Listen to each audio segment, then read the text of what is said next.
Hello, today is June 19th, 2015. We're meeting with Mr. Floyd Seibert to talk about his experiences during World War II.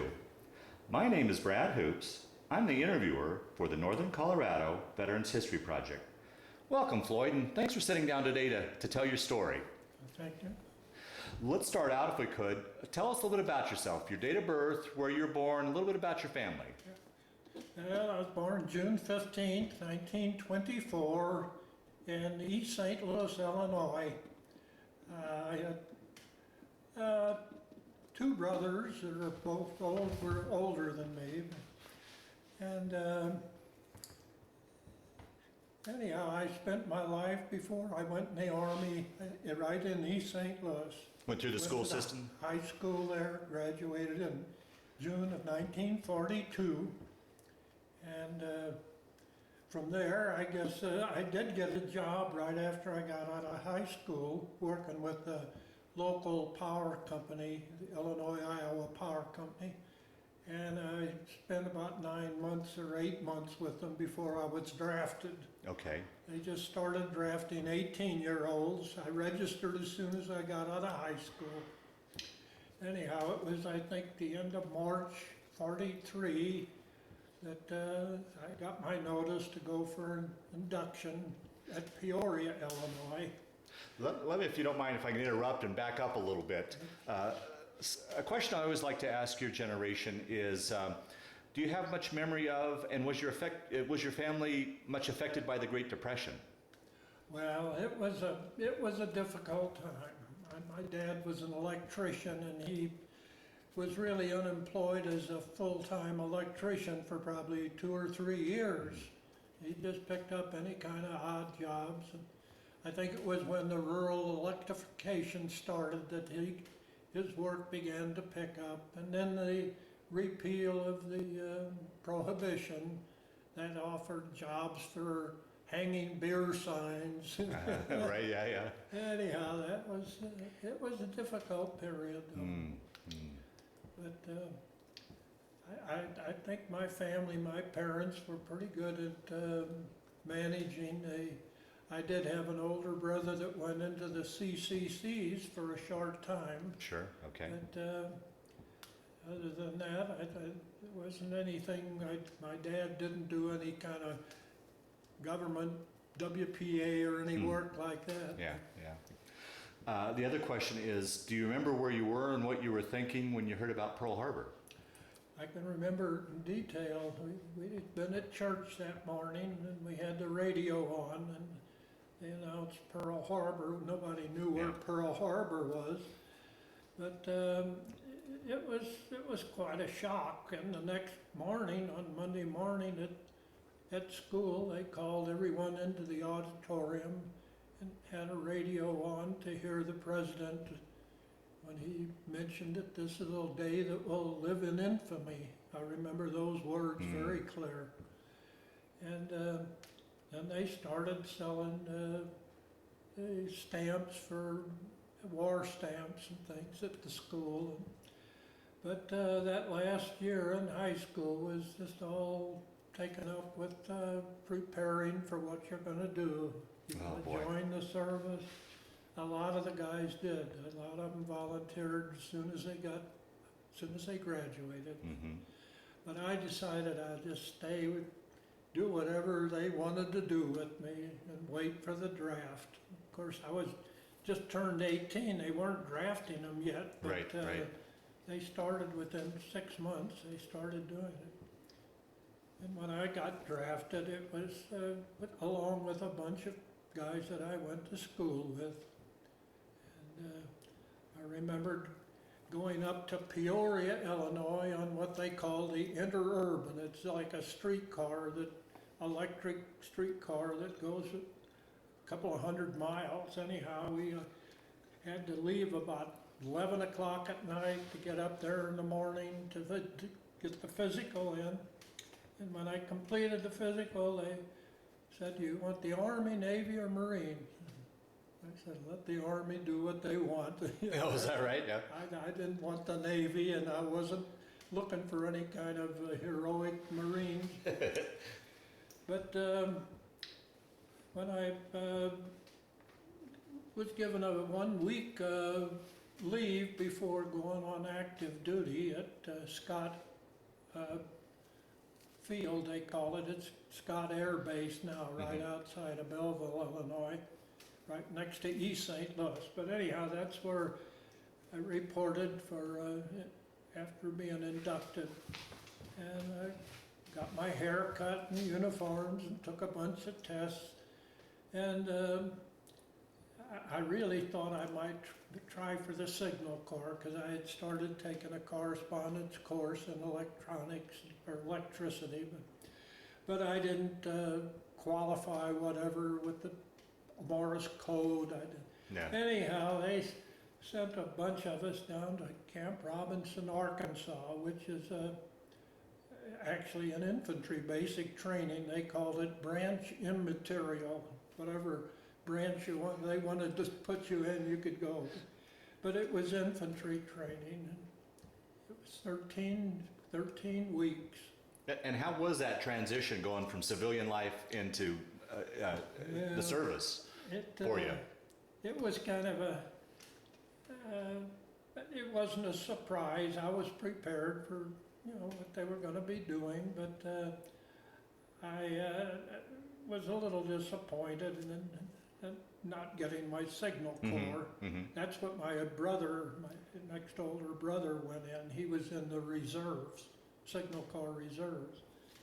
But anyhow, when I got to Camp Robinson, it was all all new to me. Yeah, sure. And it was a rough 13 weeks. And they did a lot of forced marching, and every weapon you can think of, from the bazooka to the flamethrower to the 60 millimeter mortar, 30 caliber machine gun, all of these things. And I qualified expert on the M1 rifle.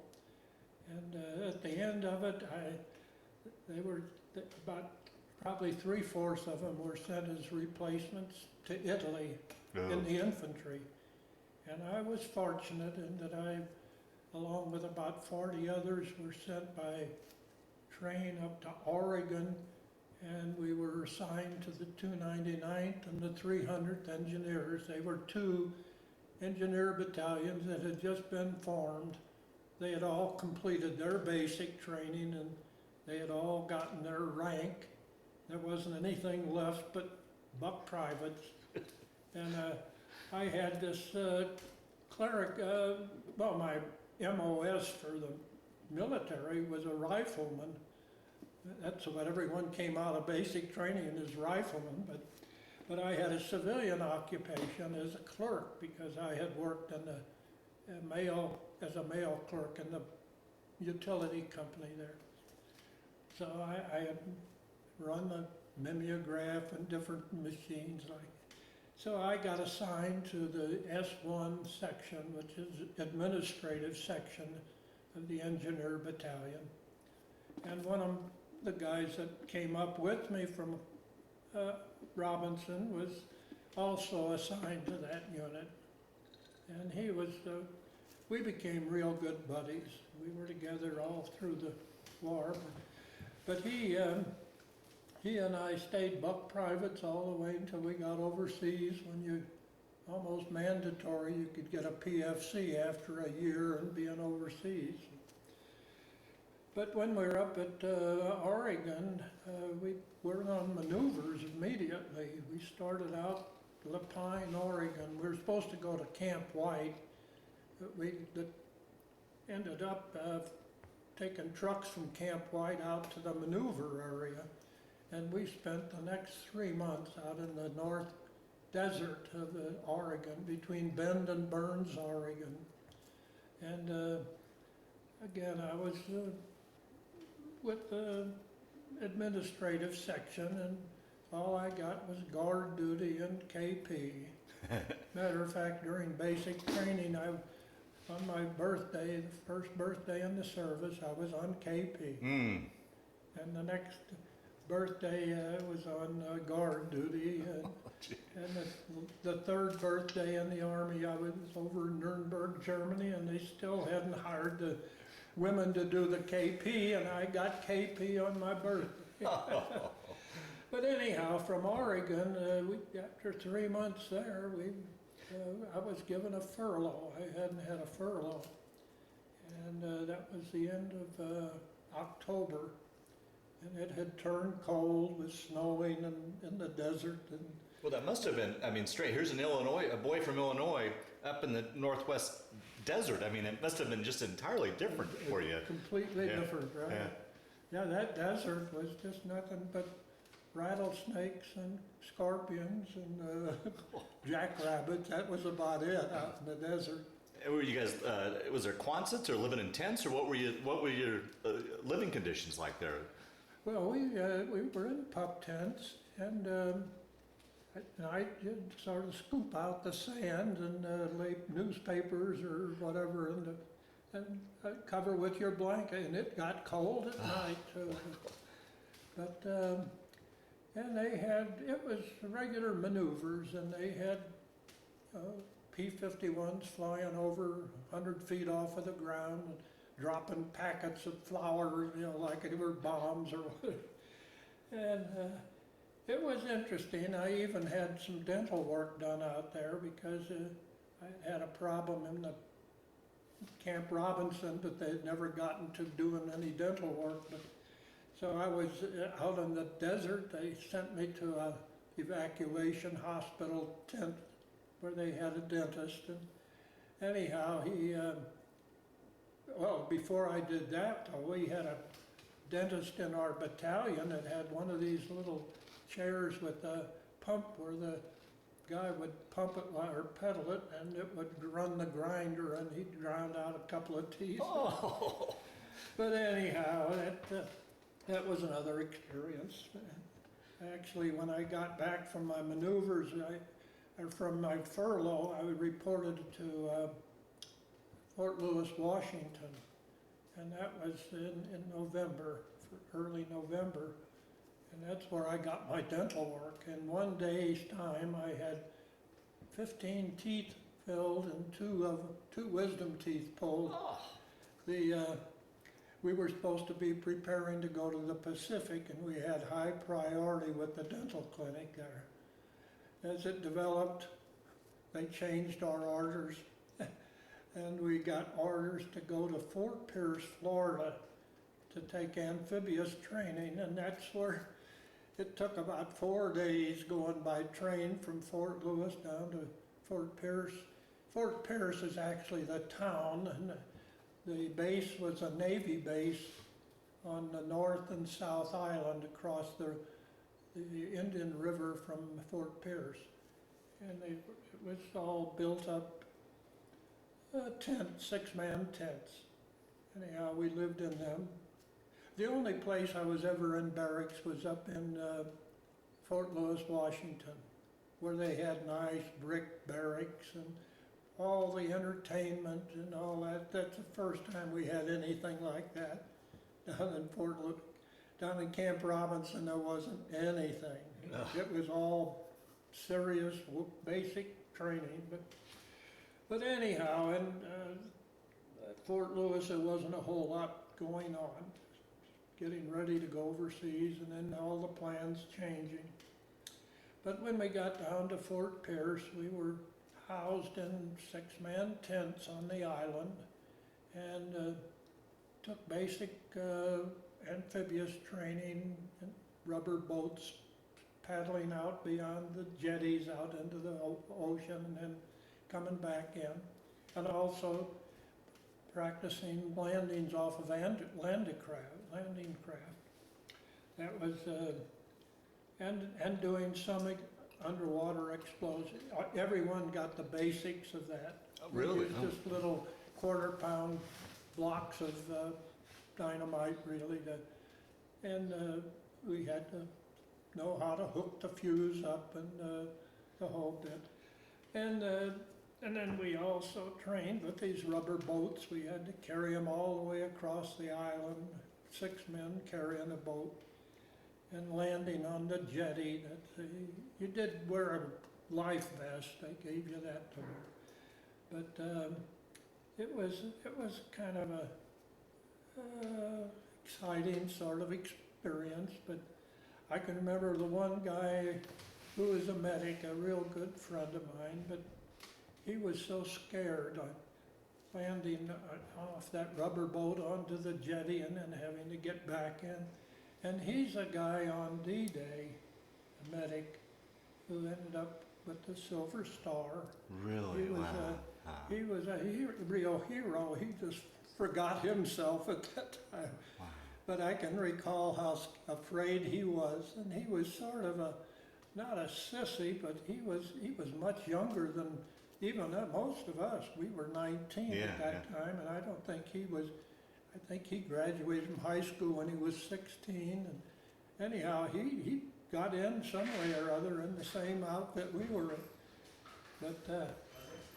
But anyhow, after we completed that training there, well, I did work at that time. I got an assignment to go into Fort Pierce, Florida, to what they called the Peacock Building. It was the Army Navy Engineer Board that were working with designing the obstacles, and they were designing and blowing up on the North Island.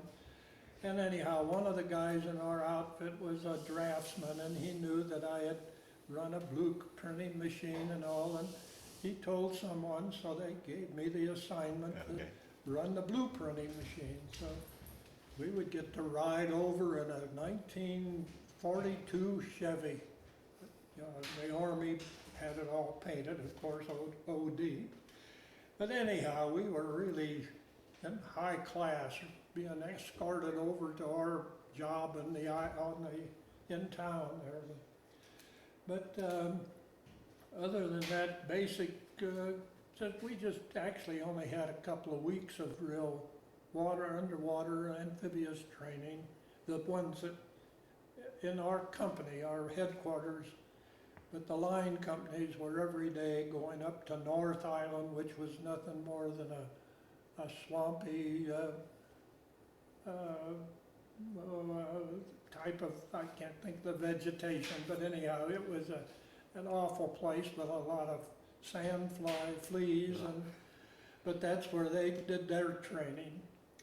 And I know they had big wigs come down from Washington, and they had put on a special demonstration for them. We had no idea what it was all about. Right, sure. But when we completed our training there, we went up to Camp Pickett, Virginia, and did a little further training. And while I was there, I got a chance to go into Washington, D.C. for a day. Ah, wow. And it just happened that it was rainy and just cold and miserable. Oh. Couldn't even see the top of the Washington Monument. But I got to Washington. That was something. And during that time, I tried calling home a few times, and that's when it was hard to get any kind of communication on the telephone. Everybody would wait for maybe 2 hours to get connected. And, well, I never did get hold of any of them. But we got from Camp Pickett. We were only there probably a month or less. And that's where I saw the German POWs. They were doing all the detail work on the grounds. And they had it made pretty good deal going there. But then from there we went up to Camp Kilmer, New Jersey. And that's where they started censorship. And you couldn't tell them where you were, but everybody was saying, oh, that something about the trees and all. And anyhow, the one that wrote the book on the trees was Kilmer, I guess. Anyhow, it didn't work anyhow. But we couldn't say anything about where we were going, what we were doing, but we did our last minute detail going through the gas chambers, and any detail people hadn't qualified on the rifle, they had to go to the rifle range. But anyhow, everybody made out their will, and all of the final physicals and getting their equipment and everything. As a 19-year-old or 18-year-old, What's going through your mind? I mean, you're writing out your will. You're getting ready to go into something serious. What's a person to think about? Well, everybody knew they were paying $650 a month for their life insurance, and that was to give the family $10,000 if you got killed. Oh, Oh, I didn't mention this, but when we were up at Fort Lewis, Washington, one of my best friends went into service together. We took our basic training, and he was one of those 3/4 of the ones that went to the infantry in Italy. mm-hmm. And he was shipped to Italy right after he got a furlough home after his basic, and he was killed over outside of Naples in November, and I didn't hear about it. It took a couple of weeks before I got word about it, but I had written him a Christmas card, and I got it back, about 6 months later, and I still have it in one of my things here. This is it. Yeah, we'll pull it out afterwards and record it. It was a Christmas card. And I was just telling him that things were going so good over there, maybe we won't even have to come over. Bet anyhow, that was a real sad day. I'll bet. Yeah. But any idea why you were one that got shipped off to Washington? Was it because of your testing, or how was it that you ended up in Washington and didn't get off? I don't have any idea how they arrived, at who got assigned where. I think one thing that may have entered into it, my grandfather died, I think about the 1st of July. We had just completed our bivouac. We had been out on bivouac for a week. We got back to camp, and I think the Red Cross or some way I had word that my grandfather died. Anyhow, I requested an emergency leave, and I got a 3-day pass to go home. And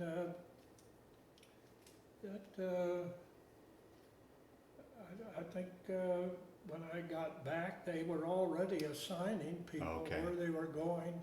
Could be I was on one of those lists, and I wasn't there. But anyhow, I've always, felt that I was fortunate in that respect. Sure. As a matter of fact, I felt that whenever I saw these infantry going up to the front, how in driving a Jeep, and these guys are marching, and I know where they were heading. It wasn't going to be very pleasant. And I know when we were taking our basic, they used to take them, we would ride a truck maybe for 5 miles, and then we would walk for the next 20. And then different groups got to ride for 5 miles.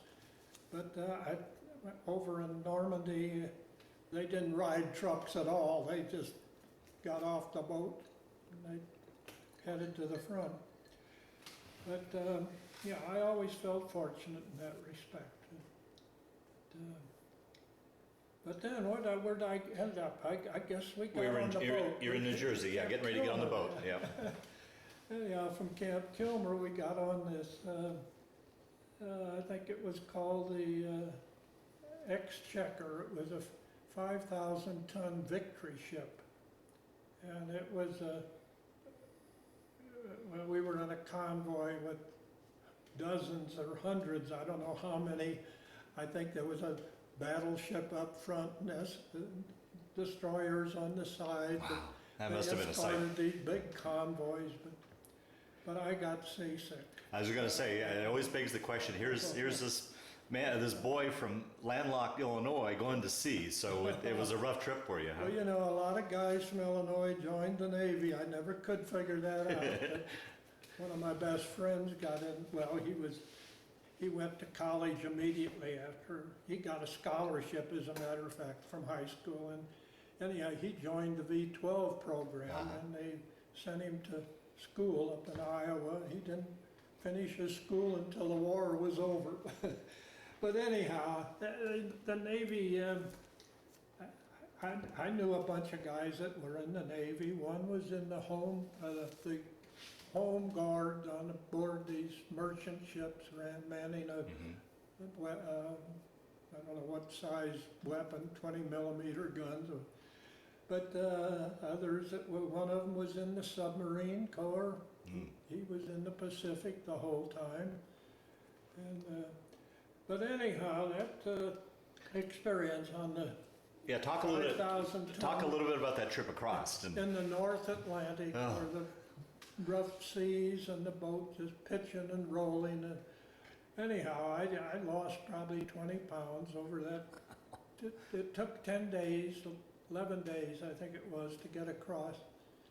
We landed at Swansea, Wales, and when we got off, we got on these little bitty English train cars that held just 6 or 8 people in little cars, and they took us to, I think it was Ilfracombe, I think is the name of the place where the train let us out, and we went from there. But our trucks and everything were waiting for us with our new insignia, 1st Army and 299th Engineers. Anyhow, we went to what they called Braunton, B-R-A-U-N-T-O-N, camp. It was a camp made out of Quonset huts. And we stayed there, and while the line companies were immediately sent into training on doing their underwater demolition training, and they would go out at midnight when it was, I don't know, triple daylight saving. Anyhow, it was still light enough at midnight that they could be out. But they all trained, and we had a visit from a colonel who at the 5th Corps that came to our battalion and got the whole battalion together, and he said, "You're going to be in for a big operation here, and you'll have all the support of the Navy and the Air Force. They'll bomb the beaches and they'll shell the..." Anyhow, that was the plan, and they didn't say it was going to be D-Day or anything like that. But and then that's when they offered anyone that wanted to be a bulldozer operator, that they give them immediately a T5 rating, and you'd be outfitted with the flak suit like the Air Corps wear, and you'd be protected, you know, if you wanted to be a bulldozer operator. Well, I thought about it, but I had a second thought. And then they were offering another type of job as a motorcycle messenger.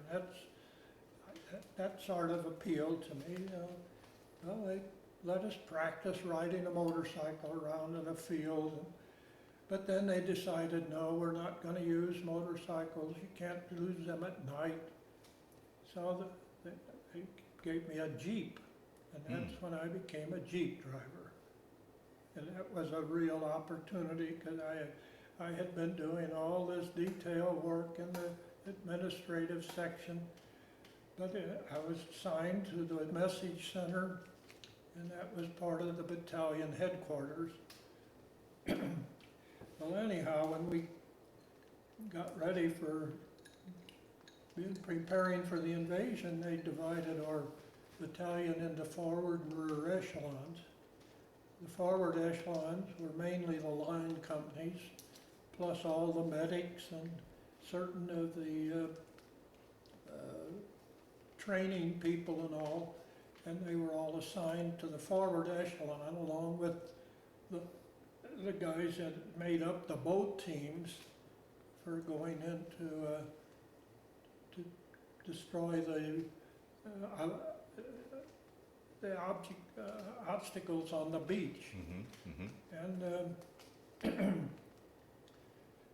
And they were divided into these 2 divisions. There were about 140 of us in the rear echelon, made up mainly of all the vehicle drivers, except bulldozer operators, and they went in.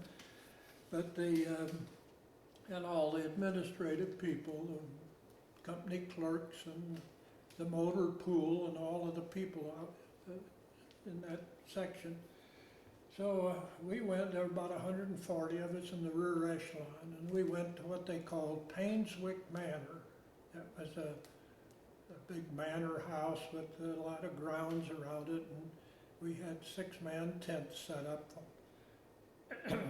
So we were there probably before the invasion, probably 3 or 4 weeks, and we were preparing all of our vehicles for wading, what they call wading, where you waterproof them, and I drove my Jeep out into the river into about 4 foot of water.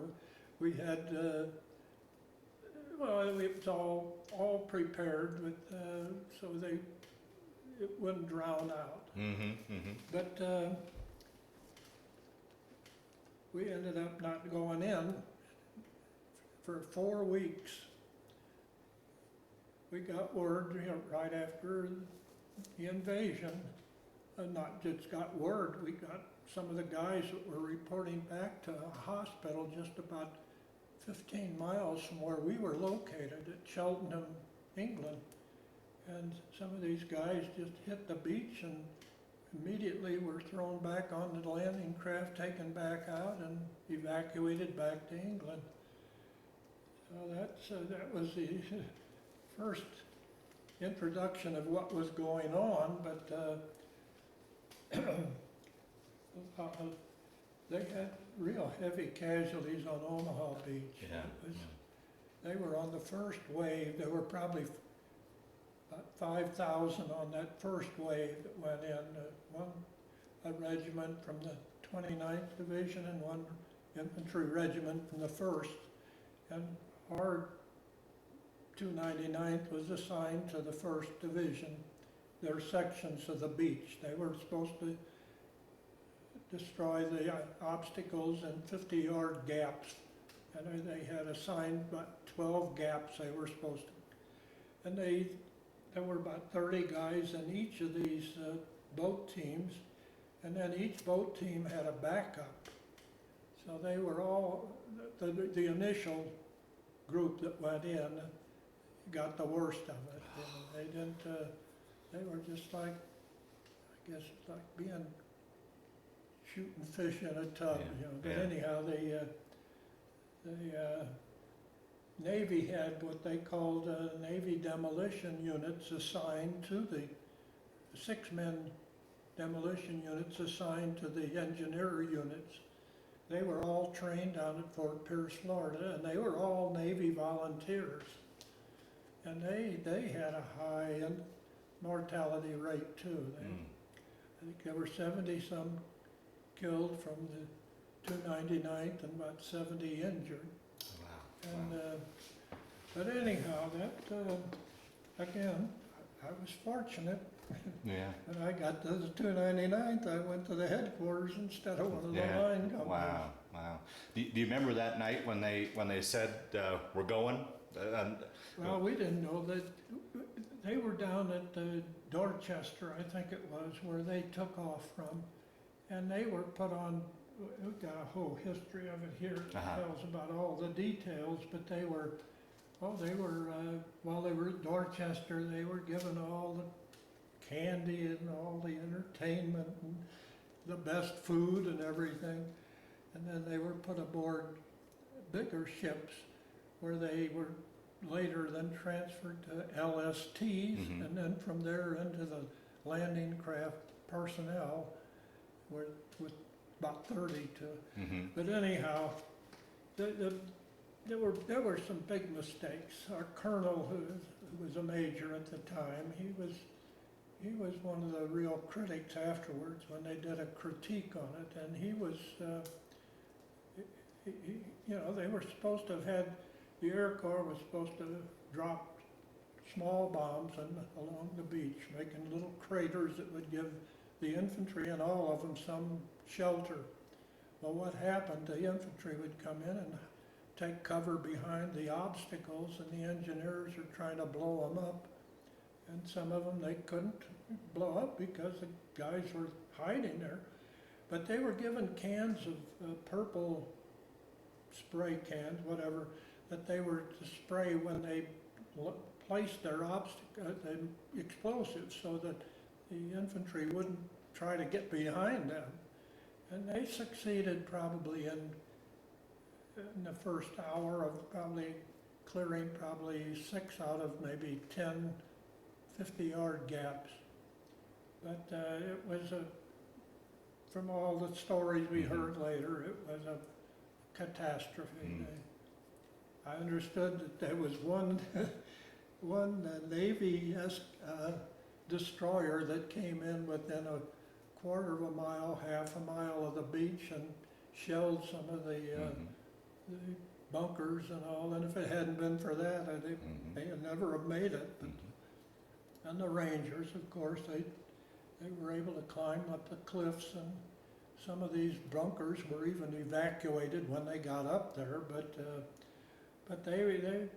they covered the beach, I guess, with machine gun fire. And this medic I told you about, he was given the Silver Star because I think the story was that he ran out under fire retrieving cases of plasma off of the beach that washed in. And I guess he did it repeated times. Maybe they didn't fire at him because of his Red Cross, who knows, on his helmet. But some of the pictures they've shown on The Longest Day, and some of these were actual films of that day.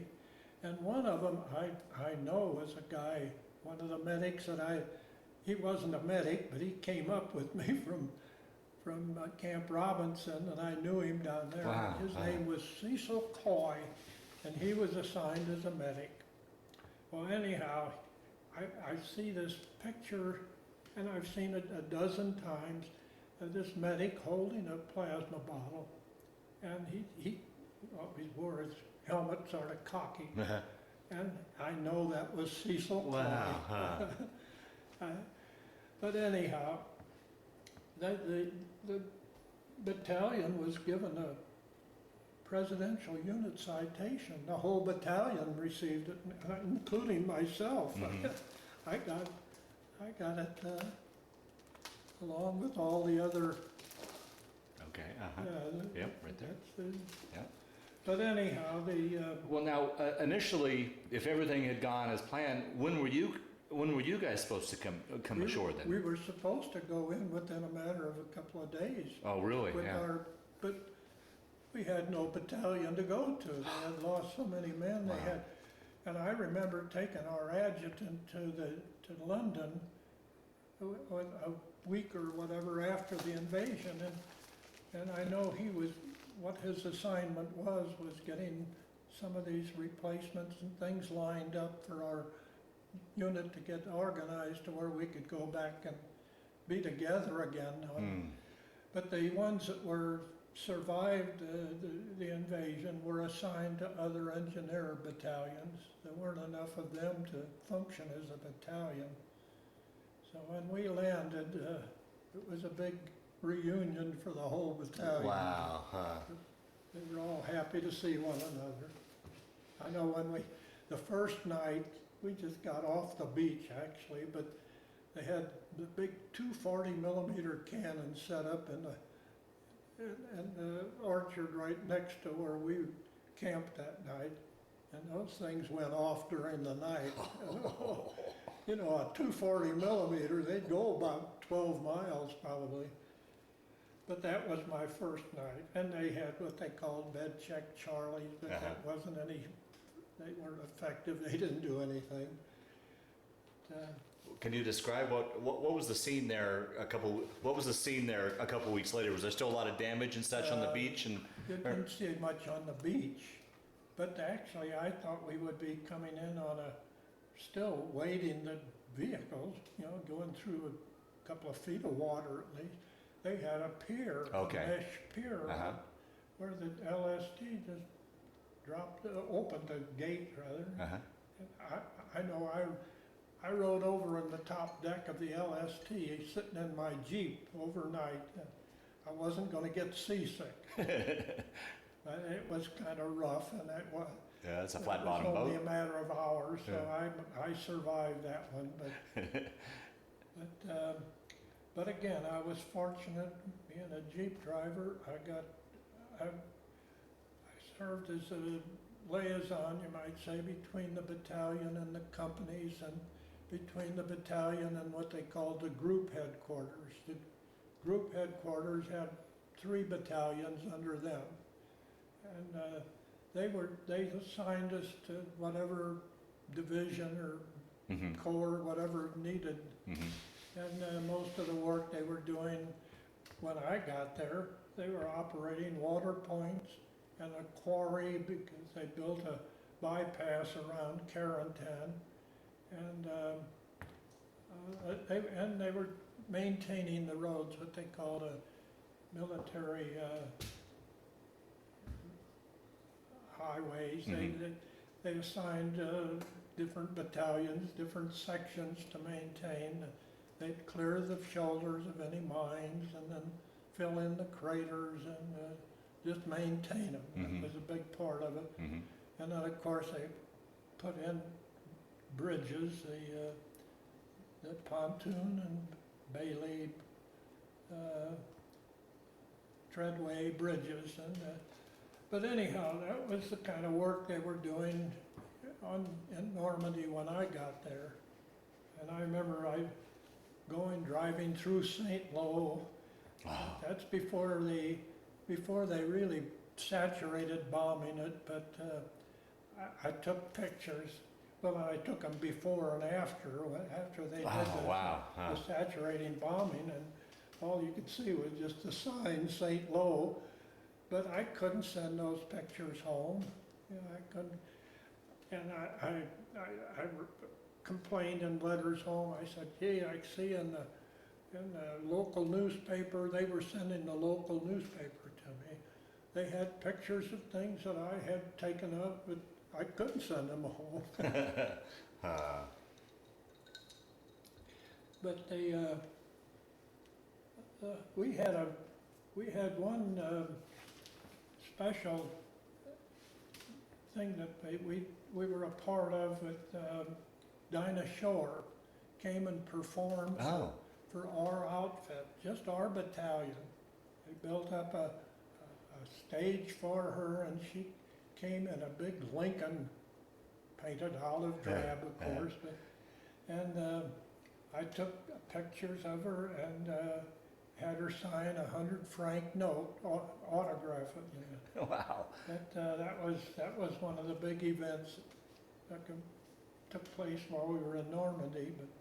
And I drove out to the Mont Saint Michael. That was off of the coast there. That's the big, you call it a big church. Mm-hmm. Yeah. But anyhow, you could only go out during when the tide was Right. out. But, and I don't remember much about it except one of the sergeants in that S1 section got me to drive them out there to see it. But I've seen pictures of it since on Steve, Europe.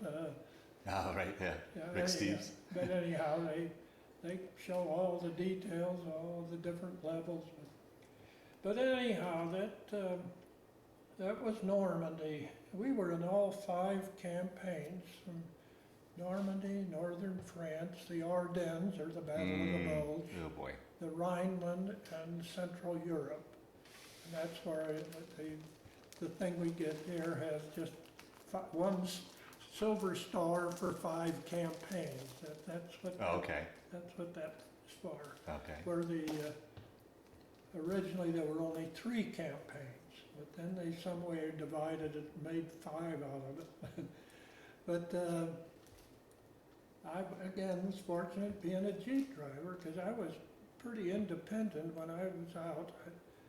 At night, I always had somebody go with me, riding shotgun, we called it. Mhm. But and you always, it was all black out. All you had were your cat eyes. Mm-hmm. But and I remember driving at night when you couldn't see the road, but you could see the trees along the side, so you could just drive in between. And the stories were that the Germans would put piano wire Yeah, right, across yeah. the roads. Well, I never had a problem like that. And a lot of the Jeeps had their thing that would cut the wire if they hit it. But we used sandbags, of course. That really weighted the Jeep down, but and I don't know how much good it would have done had I hit a mine. You're sitting on the gas tank. But yeah, it did give me the opportunity, though, to see the country and to be pretty much independent. When I'd deliver messages to the different companies, and when we were in Normandy, we were close enough that we'd run wires between the companies, and then I sometimes would take the wire chief out to find when there was a break in the wire, and sometimes we'd lay wire out of the back of my Jeep, but when we got further on, we were too far apart for that. Anyhow, most everything was identified, high priority or whatever. And a lot of it they'd send by radio, but we'd usually get the confirmation messages to the company before they could ever get the radio transmission transcribed. But now, when you were out and about, would you have much interaction with the civilians at all? I remember at one place it went through this town, and the bakery was open, and I went in and got a nice big, not one that's long, but a nice big loaf of bread, and that was a real delicacy, and butter, and that was in Normandy where they had all the cows, but anyhow, with that bread and butter and the beans and sausage and beans, Vienna sausage and beans, that was the tenon or the sea rations. That was a delicacy. And we did have a lot of sea rations, not much K, but mainly sea rations. And then later they called them 10 and 1, where one big box would have enough to serve 10 guys. And I remember all the dead cows in Normandy. And some of these hedgerows, the Germans had mined the whole field, and here all of these cows would be laying there on their backs, sticking up, bloated. We would usually, in Normandy, it would be maybe several days even before we would get to some of these areas after the infantry left. Yeah. But later on, we were right with them, along. But as far as seeing the civilians, I think I remember this Malden cartoon where the two guys, Malden and this lady's giving them a bad, staring at him and looking at the church or whatever, and Malden says, "Don't look at me, lady, I didn't do it." Now, we got the Stars and Stripes pretty regularly, and that kept us informed what's going on. Right. And I think I mentioned my folks sent me a subscription to the local paper, and I'd get it maybe a month later, but it was always interesting to read what was going on, and they always had the articles in there about guys that I knew, and but and one of them, I graduated from high school with. He got a deferment. He was working as a machinist, helper or whatever, and he got deferred. But then when he finally got drafted, he got put in the infantry, and he was sent to Italy, and he was missing in action. Never did find any evidence, and I I jokingly making a joke out of something, if you can make a joke out of it, Yeah. but that he maybe deserted and still over in Italy. Because his dad was a guard in the penitentiary at Chester, Illinois, and his dad would come home on weekends, and his dad would tell him how luxurious some of the cells were for some of these crooks that were down there. And he was talking about, that's what I'm going to do, I'll just become a crook. And I think, yeah,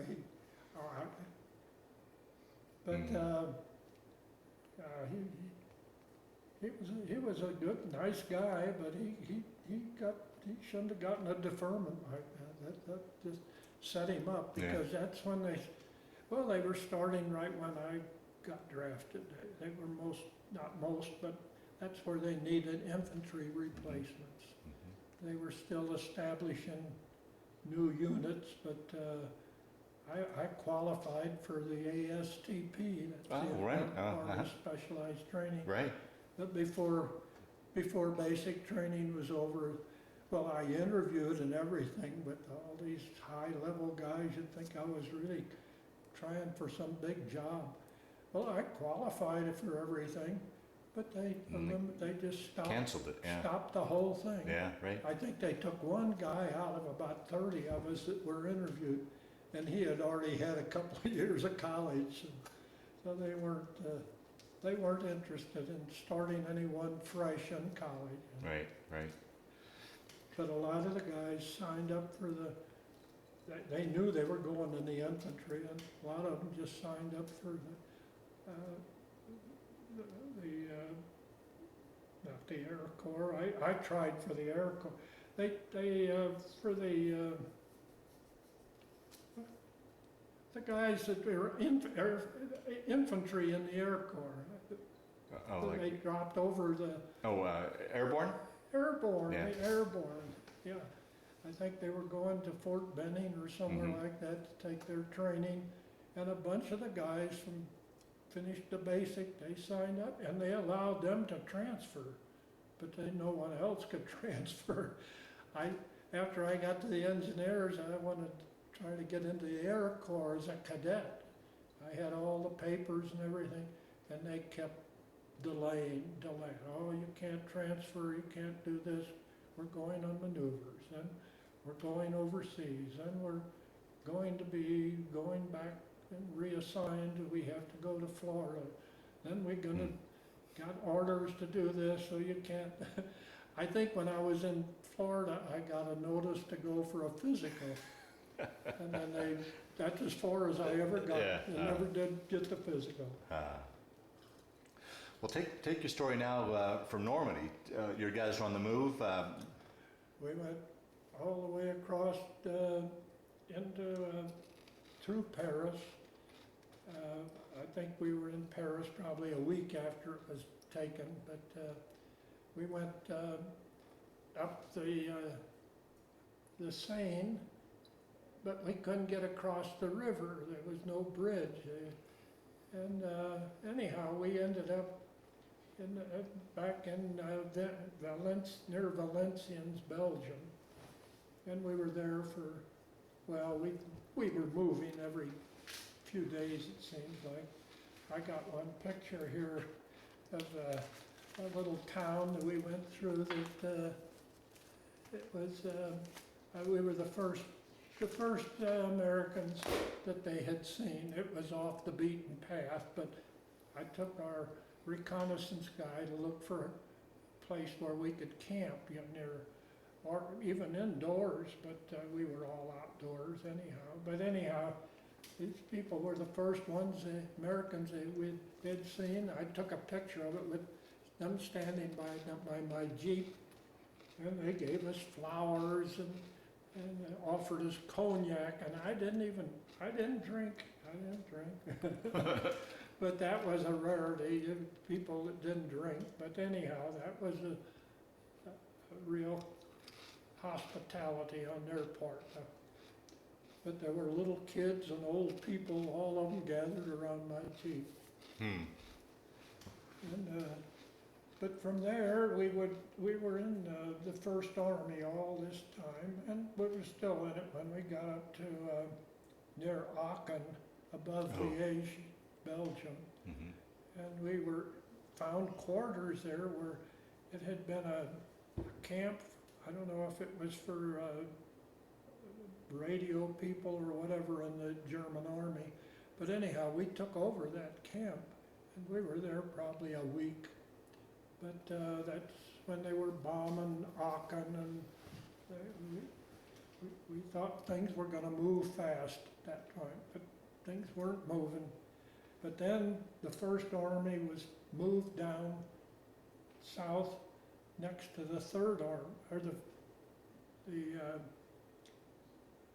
Patton's Third Army. Mhm.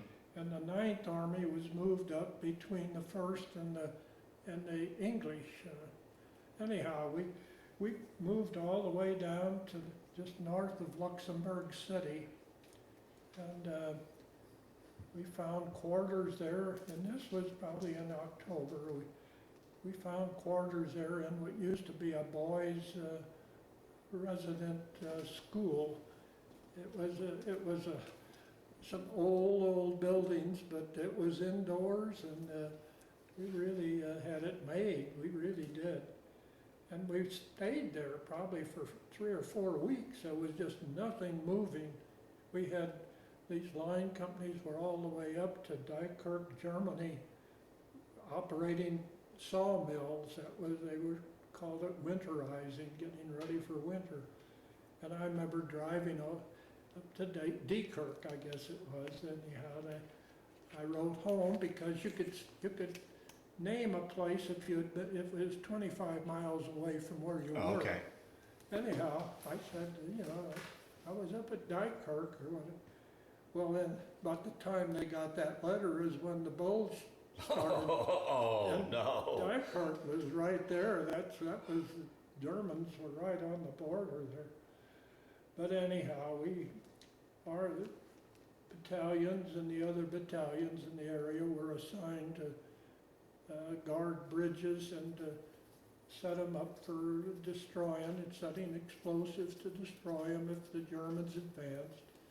So they had to do that for a big area just south of Bastogne. I used to go through Bastogne every day, going up to Liège to get our mail. Wow. And anyhow, Bastogne became the center of everything at that time. But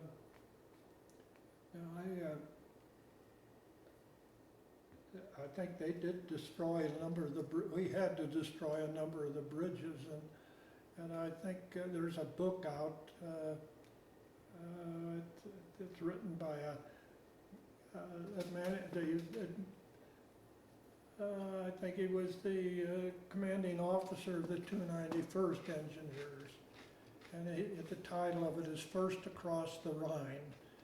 And they're the Engineer Battalion that put the Treadway Bridge across at Remagen. Mm-hmm. And they were assigned to the 9th Armored Division, and we were in the same group. We were assigned to the 9th Armored Division too. And we had one platoon that specialized in the pontoon bridge. Anyhow, they were assigned to help the 291st. And in that book, The First Across the Rhine, I give some recognition to the 299th, to their expertise and how they'd replace the pontoons, and they would get shells and then they'd have to take them out and put in new ones. But anyhow, they put that bridge across there in a matter of hours. I think it might have been a couple of days, but I was there in Remagen when the Ludendorff Bridge, the railroad bridge, fell in. Wow. Matter of fact, I was there when one of their V-2 rockets hit about 2 blocks from the bridge, and you didn't hear it come in. You just heard a big explosion, and all the blackout curtains came out of the buildings, and you saw dust flying. And I went up to see what was going on, and there was one like a fuselage full of frost. It had been up in the the atmosphere, whatever. But anyhow, I don't think anyone was killed. It hit a couple of buildings that they destroyed, but they were aiming for the bridge. And they had probably made a half a dozen attempts with that V-2 rocket. But I just happened to be there when that one hit. I'll be darned. Did you ever have, when you were stationed in England, did you have any problems with rocket attack? No, they just started using those, the V-1 or the buzz bombs. They just started using them a couple of days before I went into London, when I took this our adjutant to London, and we stayed overnight. And one of them came over, and you could hear, the engine stop and then the explosion. Well, when we were in Belgium, we were in what they called Buzz Bomb Alley, because they would come over real low. They were heading for Antwerp. But anyhow, one of them hit a building. It was going so low, it hit a building right near where one of our companies was, and it blew the glass out. And a couple of the guys got a little cut, but I think it killed a bunch of animals and that were out in this field. But no, that V-2 rocket was not accurate. Well, neither was the buzz bomb. Right. They couldn't control it.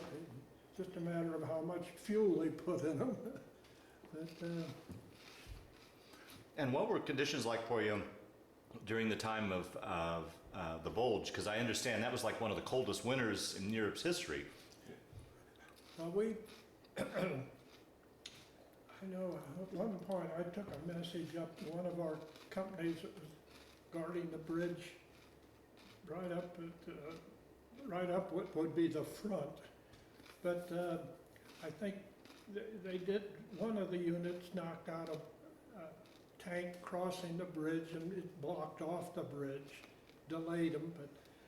But I remember the paratroopers, they had dropped paratroopers between that company and what they were calling a barrier line that they were building way back about 3 miles. And I delivered a message up there for them to come back. Well, an officer from that company came back with me to try to get a couple of the tank destroyers to go up and relieve his guys or protect them, and they wouldn't do it. They said they got their orders, no one's to be in front of them. They were to pull out. Well, I know that during that very time, our chaplain was somewhere up there and coming back. It must have been one of the German paratroopers machine gunned their Jeep.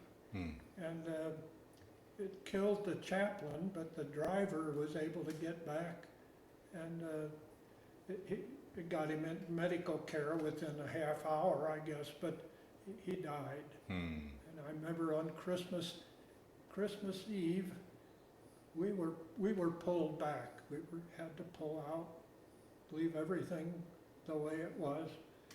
And we went back to, think of the name of the town, but anyhow, it was behind the lines, and we were there for Christmas, and this private who was the driver for the chaplain, he performed the church services. And I think it was on Christmas Eve that a number of the people that had been cut off got back to the battalion. And there again, the same medic, he got the Bronze Star during that period. I think he led some of the guys through the woods, off of the highway so the Germans didn't see him, but he got them back. And there were some stories that came out of that too, but I think everything after we got reorganized, it was Malone, I think the name of the town. We went to Spa, Belgium, and that we were assigned to the 18th Airborne Corps or something like that. That had the 101st and the 82nd. I think it was the 18th Airborne Corps.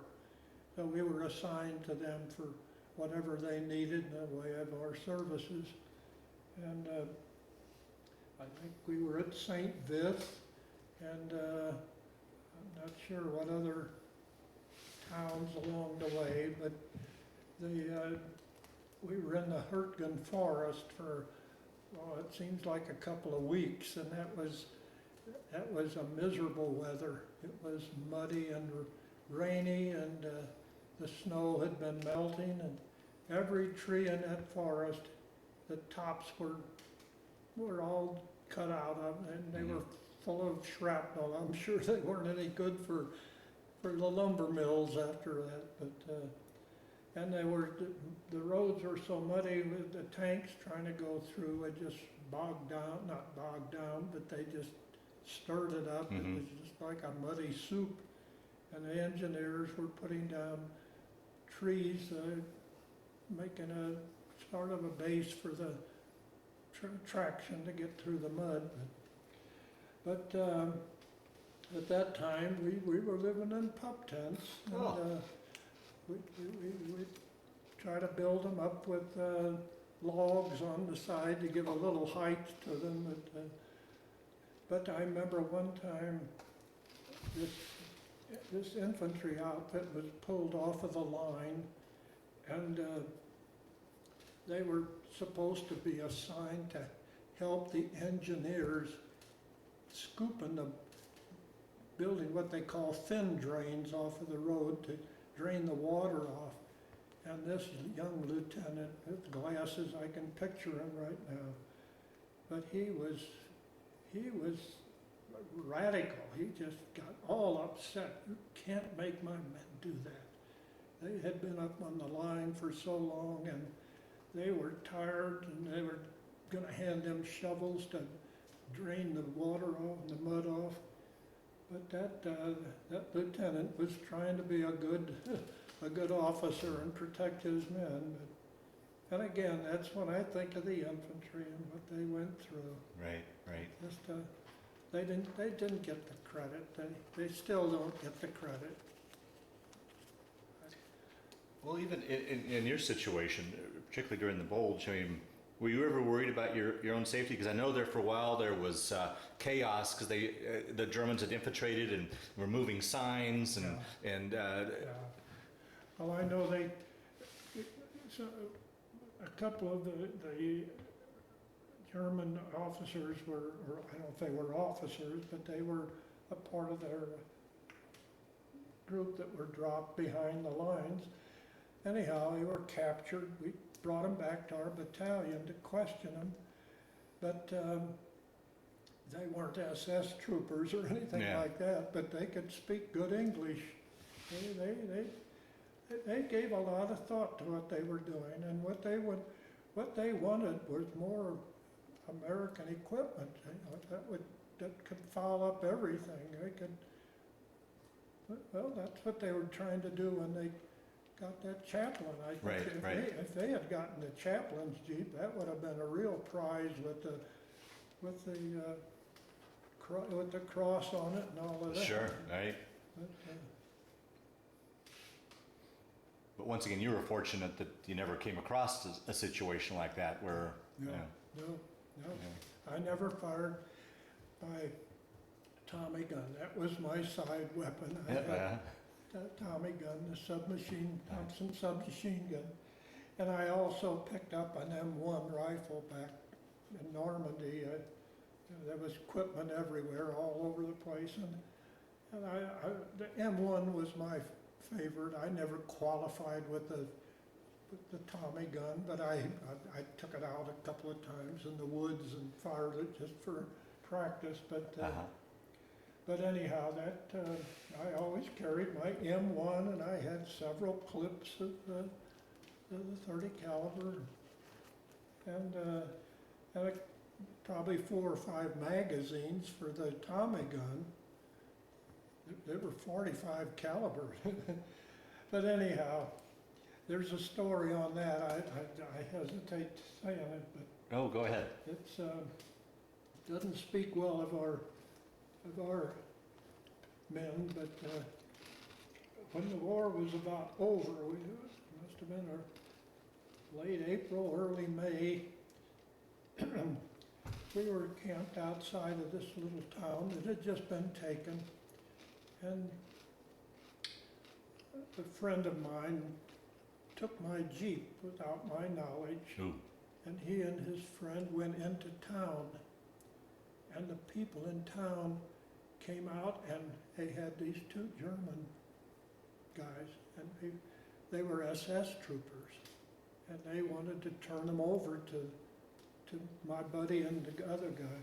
Well, the other guy just happens that he was a replacement in our outfit, and he had been in the 1st Infantry Division, and he had been injured a couple of times, and he was just a little bit off. Well, they took the guys, put them in my Jeep, took them out of town, told them to take off. As they took off, he shot them with Oh, wow. my Tommy gun. And the way I found out, I don't know if they didn't put my Tommy gun back in the rack or whatever, but I found it had been fired, and I questioned him, and he was a little upset himself. But he told me the story, and I'm sure that there were other incidents like Sure. that.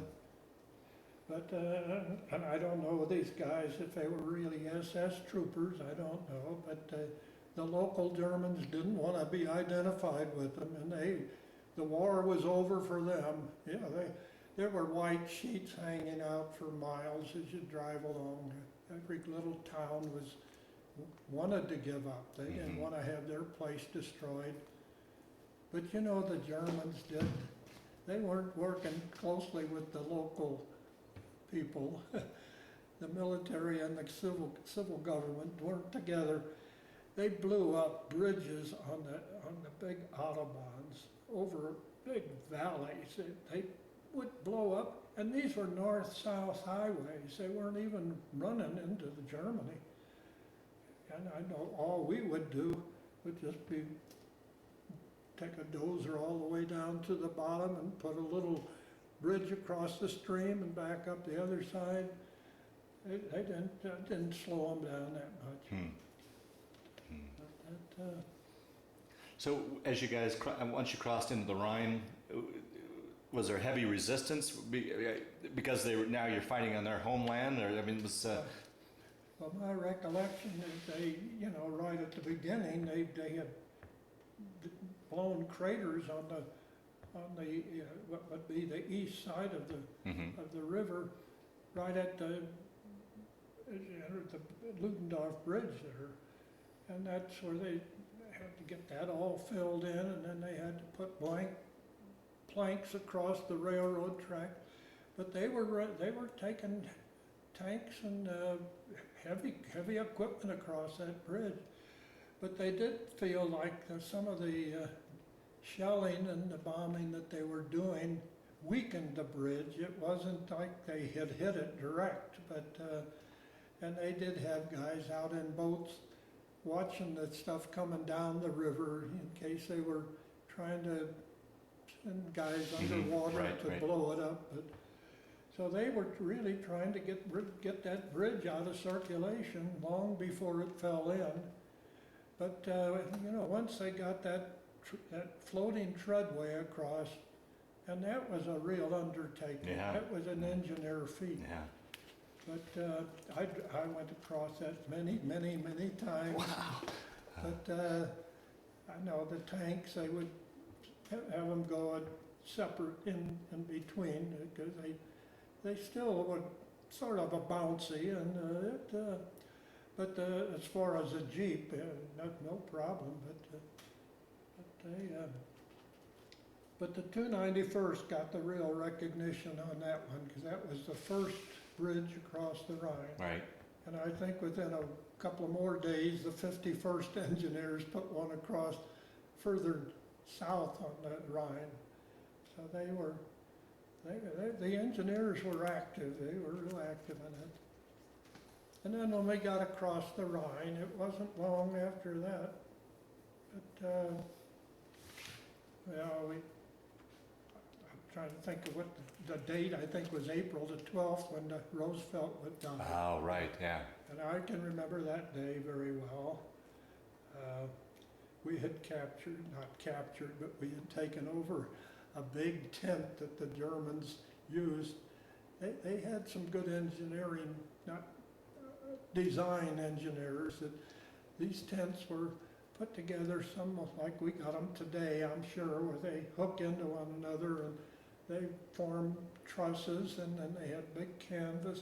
Anyhow, we got hold of one of them, and that was a real, we made good use of it anyhow. And I know some of our guys in the motor pool made up a shower out of a big oil tank, and we had hot waters. They put torches on it. Anyhow, we had our own showers, but that again, that was a delicacy, not something real to look forward to. Right, was sure. getting a shower. But, Wow. and they did have shower units that you'd get about 2 minutes to soap up and another minute to rinse or whatever. Boy. So once in Germany, did things start to eventually slow down? I mean, did it become easier or was there quite a bit of fighting still? That, like I say, everything was just moving so fast, and the Germans were pulling back constantly. It was after about the time the president died. I think from then on, it was just, everything was just fast. It was just over, and seemed like it was over in a matter of a couple of weeks. But it was, I think, the 6th of May. But anyhow, that I can remember where I was when it was over. We were camped up on a hill, and a big C-47 came over with its lights on. And that was the first real evidence of the war being over, that they had lights. But there wasn't any big celebration. No? That wasn't anything to, we were just northeast of Munich, we had just crossed the Danube River. And I wrote home in one of my V-mails that I saw the Danube River today, and it isn't blue, it's green. And that was censored. Really? That was censored. You can picture that. But that's, I think, the only thing that was ever cut out of any of my letters.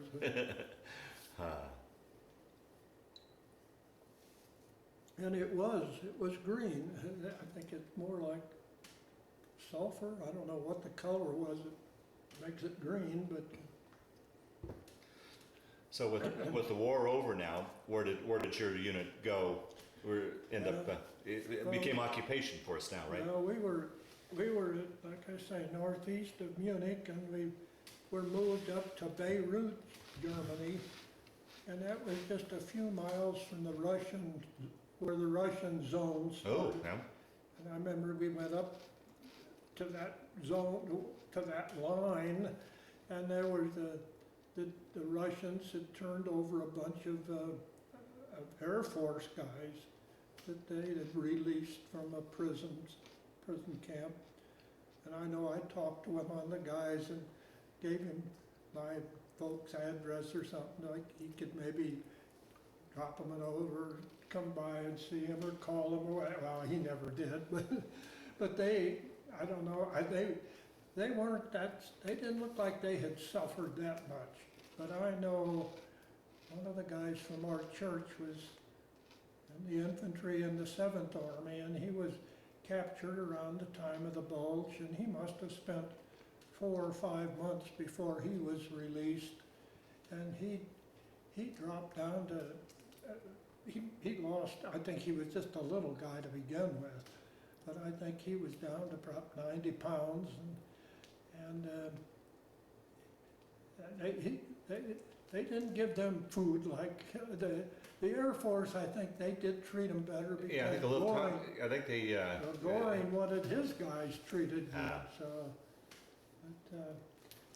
but, now with the war over in Europe, I mean, it was still raging in Japan. Was there any thought of you guys being transferred? we were told.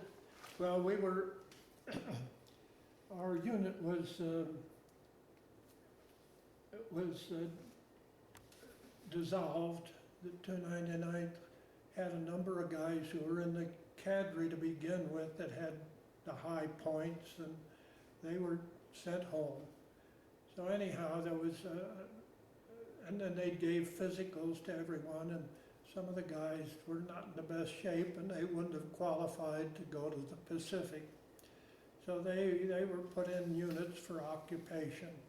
Then the rest of us were assigned to another engineer outfit, the 245th, not the 246th, the one that was on the invasion, it was the 245th. But anyhow, we were supposed to go back to the States and get a leave, and then go to the Pacific. Oh, boy. That was the plan. Some of them were being sent direct to the Pacific, depending on they didn't have too many points. But our group had enough points that they were going to be rotated home and then go to the Pacific. So we were signed to the 245th and ended up in Würzburg, Germany, which town we went through during the fighting, and I remember driving through at night. It seemed like it wasn't anything more than about 10 foot high, just a narrow path through the rubble. I think this is one of the towns that they had done this carpet bombing, and there were. The story was when we were there, we talked to a couple of the civilians, and that about 20,000 people supposedly were killed. Wow. In Würzburg.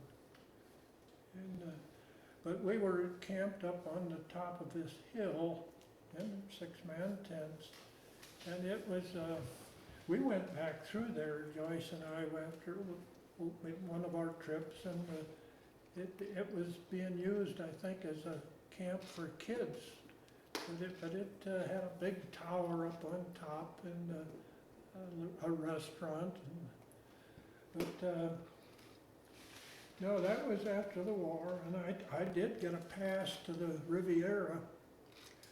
They were giving passes, back to Paris all along. I never did go for that anyhow, but then they were giving them to Switzerland, and that's the one I really wanted. But then the next one was the Riviera. Well, the Riviera was a long ways away, but we ended up going by like box cars. But along the way, they'd stop, and then the Army had kitchens set up to feed us. And we got down to Nice, France, and that's where we stayed in little hotels.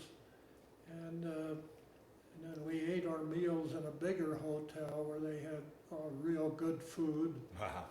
And then they had what they called a Red Cross Casino Club. It was a big hotel that had been built by the English just a matter of a few years before the war, and it was a luxurious place. But they had, everything set up in there for entertainment, and they arranged for trips to go to the perfume factories and take a boat trip to Monte Carlo. You couldn't get in Monte Carlo, but they had different entertainment like that. And then, I don't know, I think it was, probably I was there for close to a week. And I didn't write home a whole lot, but I wrote home almost like a diary all during the war, but I didn't say anything. Yeah, right, yeah.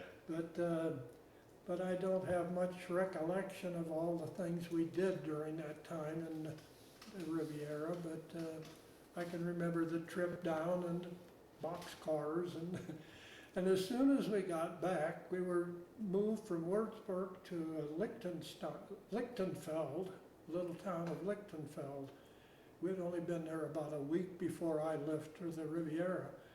But when I got back, they were all packed up and leaving. And I didn't, somebody had packed all of my stuff up. So I got on the truck and we ended up back in one of the cigarette camps back in northern France. Mm-hmm. And we sat there waiting for a boat to go home, a ship to go home. We were hoping we'd get the Queen Mary or an aircraft Right. carrier or Right. some big ship. We ended up with another victory ship. One of them was the Exchequer and the other was the Antioch victory ship. But they were both the little 5,000 ton, and I got seasick on that. Did you? But we got back Camp Shanks, New York. That's where we docked and went to Camp Shanks, and they had, it was late at night, but they had steaks and malts and everything good to eat, you know, to feed us. And I was able to eat then. But then just the next day or so, we were sent to a camp nearest to our home, and that was Camp Grant, Illinois, near Chicago. And I think we were there probably 2 or 3 days. That was about the 5th or 6th of 4th or 5th of December of 45. Oh, okay, so the war in the Pacific had ended then, Yeah, right? oh, yeah. Yeah. Well, the war was over when we were at Würzburg. That's when the war in the Pacific was over. And that's when we were all relieved. Yeah, We're I'll not bet. gonna- We're not gonna go there, but we still wanna go home. Yeah, right. But there was no rush to get us to go home. Everybody and their brother wanted to go home, but no, that was when I got off the train in St. Louis at the big railroad station there. I knew the bus routes and everything to get over to East St. Louis. I had my duffel bag and all.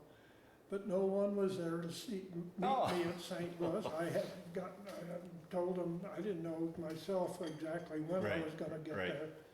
But no, as soon as I got home though, I started working on trying to get lined up to go to school. And they were real efficient, they really were.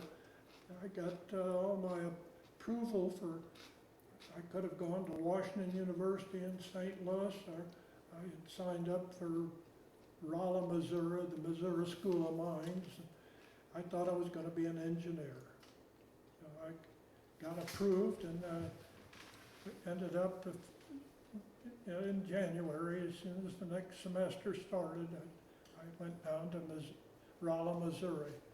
But I had been out of school long enough that my math wasn't up to par, and going to a school of mines like Rolla, which was a real, you know, that was a real school for engineers. Sure.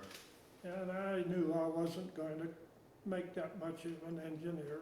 Matter of fact, I dropped my trigonometry course right in the middle of the session because I knew I wasn't going to pass. And I don't know what I would have done to make up for it, how I would have ever qualified for calculus and all. But anyhow, I took some tests, and aptitude interest tests, and I ended up saying that I would I'd do well for in economics and sociology.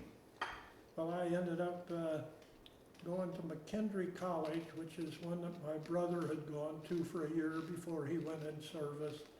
And a number of those from our church went there. It was a Methodist college, small one, 20 miles from home. So anyhow, I went there. I got, managed to go through in about 3 years. But anyhow, it ended up with a double major in economics and sociology, and I took a test. The state of Illinois had somebody come to the child welfare, come to our campus and interview if you're interested in going to graduate school. And I knew neighbor who had gone to Washington University in social work, and she always talked so highly about it and interesting. And I had enough interest in people at that time. I had seen enough of displaced persons and all of that over in Yeah, Europe, right, yeah. and all the kids and all. But anyhow, I thought, well, I interviewed for that, and I was accepted. So I got accepted out at DU, School of Social Work at DU. And it's a 2-year program, graduate school. So my stipend from Illinois, plus some of my GI Bill, I really lived it up for the first year. And that's when the second year is when I came back, and that's when I met Joyce. She was teaching school, and my buddy's wife was teaching in the same school and got us together. That's how we met. Wow, oh, wow. But, no, and everything is going fine since then. Yeah. Now, how was it coming back, the adjustment, going from military life back into civilian life, coupled with everything that you'd been through? Was that much of an adjustment for you, or? There were a lot of GIs in school. That's what made up most of the class. Yeah. Just a few 18-year-olds out of high school starting. Yeah. But it wasn't difficult for me anyhow. It was a small school. We didn't talk about our service. No one talked about what they did. My roommate, when we got a room out in town, he had been in the infantry over in Japan. When the war was over, he didn't have to go in and fight a war, but he was fortunate in that respect too. Right. But that's I knew one other guy who was legally blind. He was a next door neighbor of one of our friends there in town. But that wasn't, and I knew one other guy that was in the infantry that he came to see me when I was down at Camp Robinson. He had to come back and get a prisoner or whatever, but anyhow, he looked me up, and he was just gung-ho about the service, and he was in the infantry. Well, that guy came home all screwed up. Oh, He really was a fouled up, I don't know, I think he probably beat his wife. No, Yeah. he was, today, well, he wasn't schizophrenic, but he was really a mixed up guy. Yeah, right. And I think he had seen a lot of action. Yeah. But again, I keep saying that about the infantry. The ones that saw a lot, they didn't come home. They just never got any recognition. I think of this Curtis Hobbs, a young kid, he was just 19, I guess, when he was killed in Italy. he missed out on his life. They brought his remains home, and I was appalled there at his funeral. Yeah. But, We'll talk a little bit about your post-war years as far as career and family, and we'll slowly wind down this interview. What did you go on to do then for a career? well, I went in social work. Okay. I had a commitment to work for the state of Illinois for 2 months for each month that they sent me to school. Okay. So the second year, when I came back after the first year and fulfilled my commitment, then I came back for the second year when I met Joyce. And after I got my master's degree, I had to go back to Illinois. She accompanied me back with the understanding that when my commitment was over, we're coming back to Colorado. That was okay with me. And anyhow, we managed to get through that year and a half, and that's when our first child was born, supposedly premature, and I was tying everything up doing all my recording, getting all my records done, so I could come back out to Colorado. And I get a call, and she had the baby premature, Oh, boy. supposedly I didn't premature. say that. She thought I did, but I didn't. I But anyhow, he He's wasn't an premature. 8-pound baby. That's not premature. That's this guy here. Oh, good. But, no, I've had a good life. When I came back out to Colorado, I worked at Arapahoe County for child welfare for about 3 years. And then a good friend of mine was working with the VA.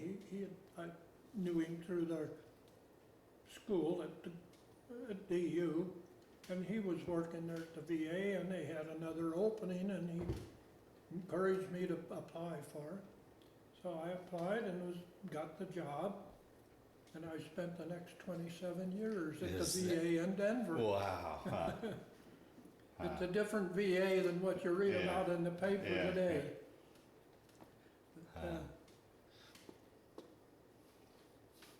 I had opportunities to go to administrative training and take a job somewhere else in the country but I wanted to stay in Colorado, and I ended up getting about the second highest job you could get in the VA, regardless of where you went, with the ranking. But so I came out all right on that either. No problem. So altogether, how many children, grandchildren, great-grandchildren? I have four children, 10 grandchildren, and 3 great-grandchildren. And I don't know any.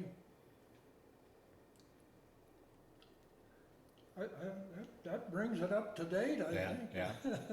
Well, is there anything I didn't ask you that you wanted to talk about, or any other stories that floated to the top that, Well, so that ideally we've covered your story, or do you think we've, Well, I think you've got most everything. There Okay. is one thing Tom wanted me to mention, and that Yeah. is this, at the Roar River crossing, we were to put an infantry support bridge across the Roar, and the Germans had opened a big dam up above, Right. and it was flooding the area there. Well, it was, the flow of the river was too fast to put the footbridge across. So we were staying at a factory building right on the, what would amount to the east bank of the river. And for a couple of nights, they would go down and measure the speed of the water and everything. Well, anyhow, they had it all set for the next morning, and that night before they shelled the other side of the river. It went all night long. You know, big, I don't know what, 78s and 90 millimeters, whatever they were sending over, but it was just a steady flow. Well, the next morning, they got word that the tanks had crossed on further north at Düren, Germany, and were coming down the west side. So, well, they put the bridge in real quick like, and I went across to see what the evidence was on the other side, and it was just, everything was just all craters all over the place. Well, in one of the craters were these 3 Germans, and they weren't no obvious injuries. It must have been concussion that killed them. But in that crater was this FG-42 automatic rifle, a German automatic rifle, and I had never seen anything like it. And I thought, that's a real good souvenir.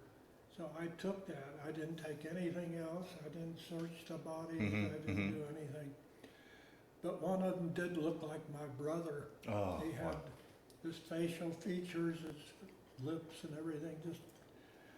But anyhow, carried that with me until we got to Remagen. And there was a wood veneer factory there in Remagen, and I got enough wood to make a box to put it in, and I sent it home. And I got all of the documents for importing it. I got the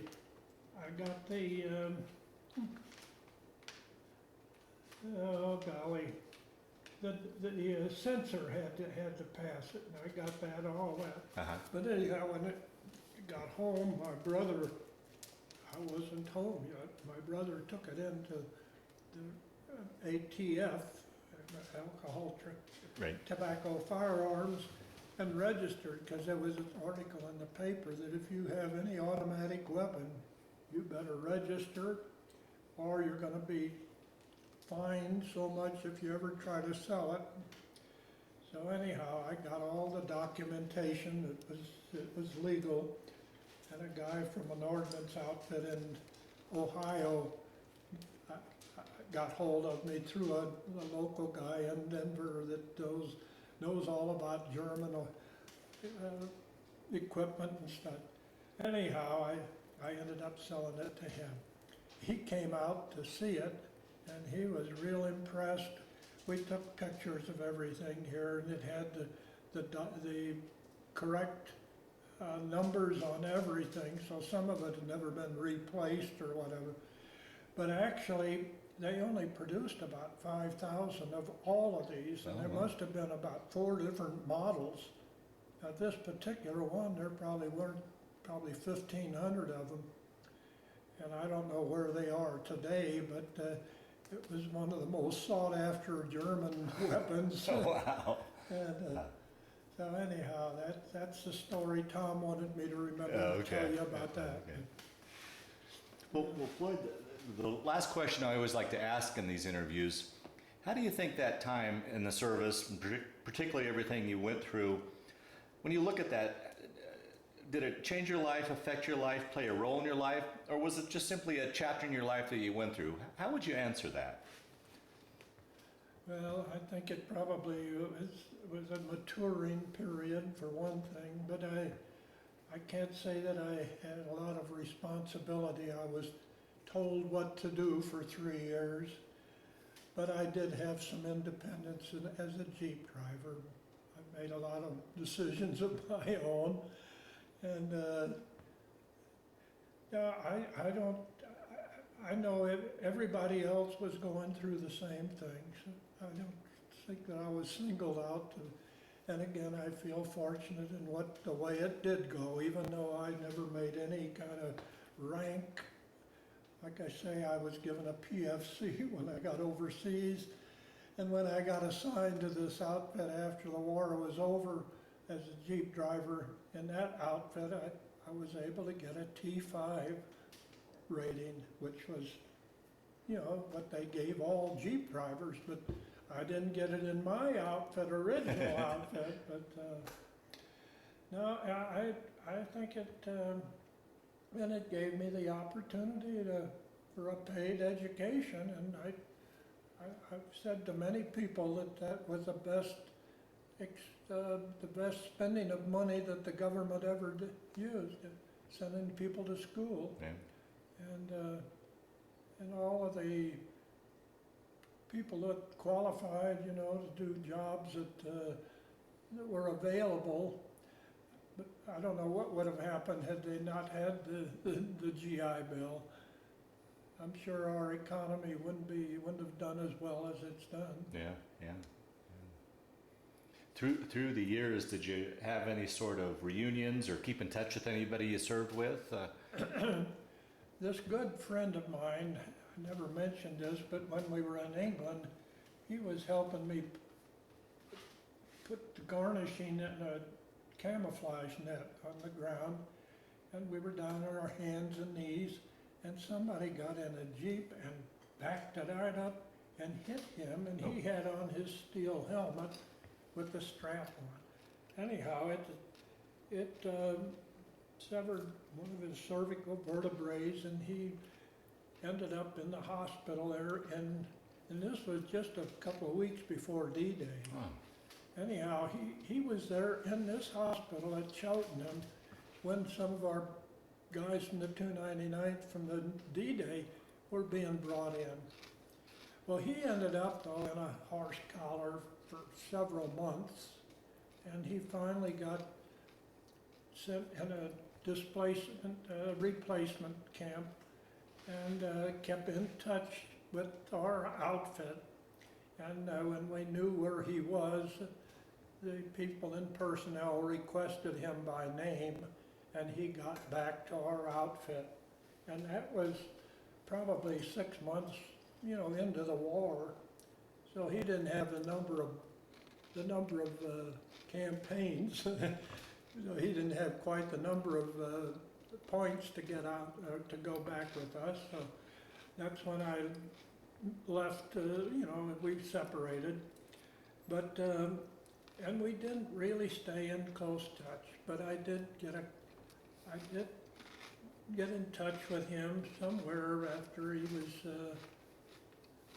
years down the line. He was, maybe it was through somebody else that went to reunions, because this 299th was made up of guys from northern New York State, from Albany, Buffalo, Syracuse, Rochester, you name all the big cities across northern New York. And they were all inducted at Fort Niagara. And from there they went out to Oregon. But anyhow, they were pretty close together, most all of these guys, and they started reunions probably within a matter of a couple of years after they got home. And I didn't know they were doing this. I don't know why. They had my parents' address, and my parents continued to live there for a number of years.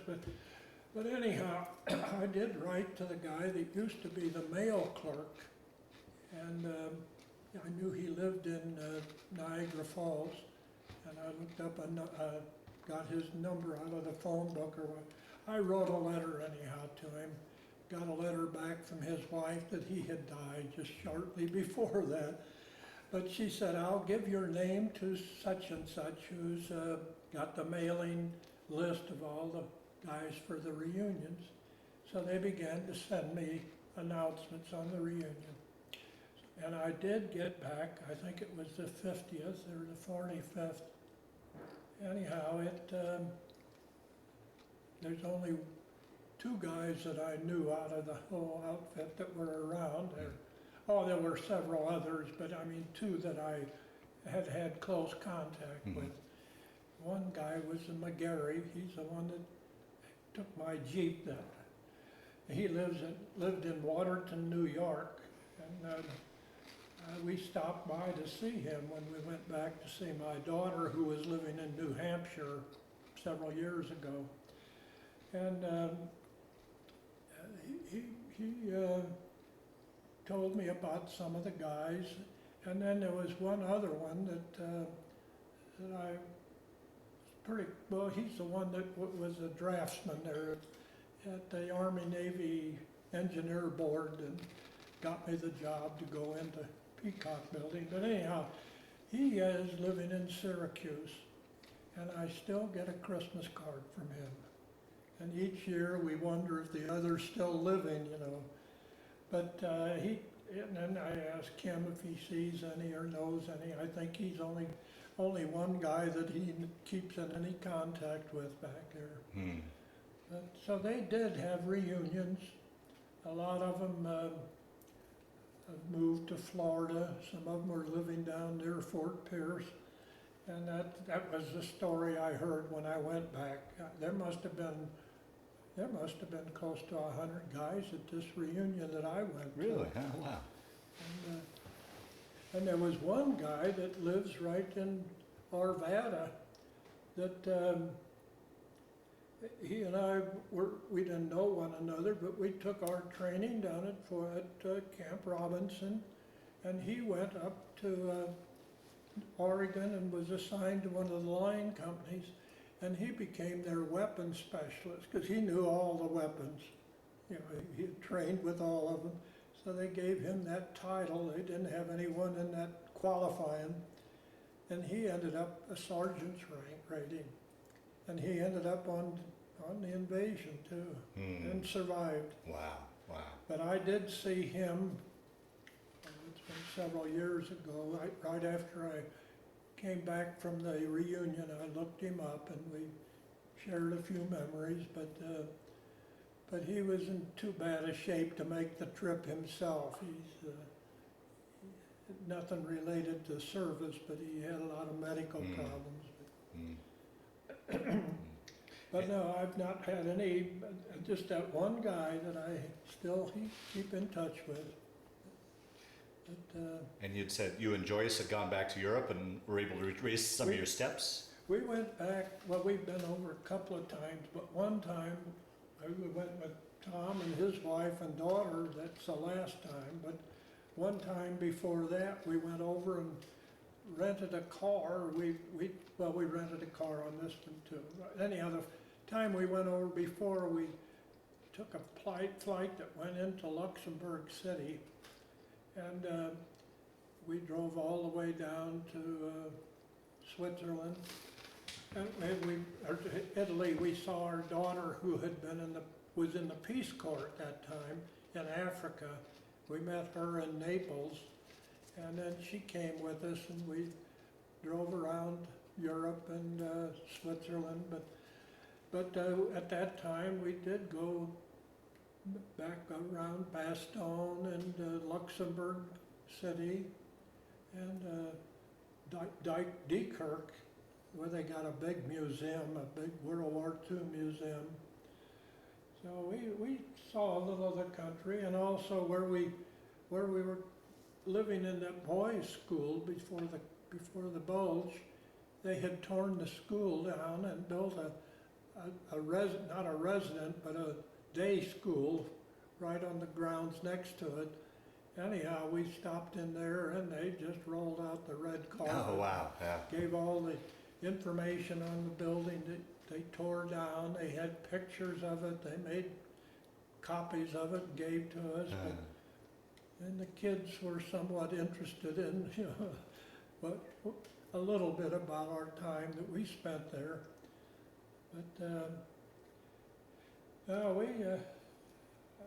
Joyce would go back to Switzerland tomorrow if I would go. She likes that. Yeah, sure. Yeah. Yeah. Well, Floyd, if there's anything else you want to talk about, otherwise we'll wind down this interview then. No, maybe one or two things I'll just as soon not talk about. Okay, fair enough. I'm not going to talk. Fair enough. Well, I mean, they're not, just an immaturity on my part. Yeah, okay. Well, I want to thank you for sitting down to tell your story today, but just as important, I want to thank you for your service to our country. I appreciate your taking the time.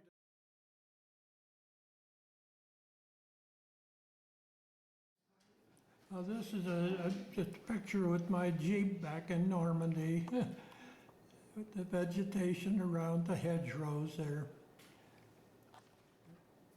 Yeah, this is a picture of with my Jeep at Hatchy, H-A-C-H-Y, Belgium, just before the Battle of the Bulge.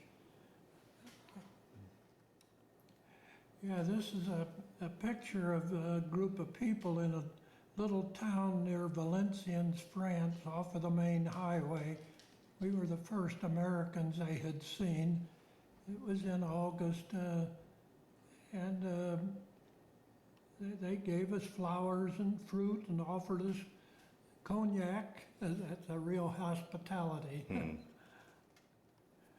Yeah, this is myself and then my cousin, Kenneth Seibert. He was in the 235th Engineers, and we were both home on emergency leave for my grandfather's funeral early in July of '43.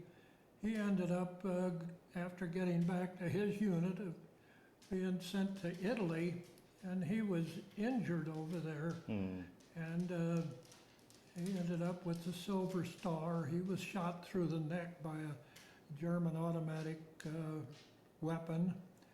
But anyhow, he passed away when he was about 65, so he hasn't been around to benefit from any of our recognition. Yeah. This is a picture when I was down at Camp Robinson, Arkansas, when I first went into service. And this is a picture out in the Oregon desert showing how rugged we were out there. It was nothing more than rattlesnakes and scorpions and tumbleweed. Yeah, this is my only time that I came home on official leave, and that was in October, November of 43. And that's in front of the house that I grew up in East St. Louis, Illinois. This picture is at Fort Lewis, Washington, where we were in part of a permanent barracks. The first time we were ever in garrison, where we had the benefit of all the entertainment and activities. It was in December. These are two of my good friends. The one on the left is Bob Amos, and he's from East Liverpool, Ohio, and he was, we were together from, well, the 299th Engineers.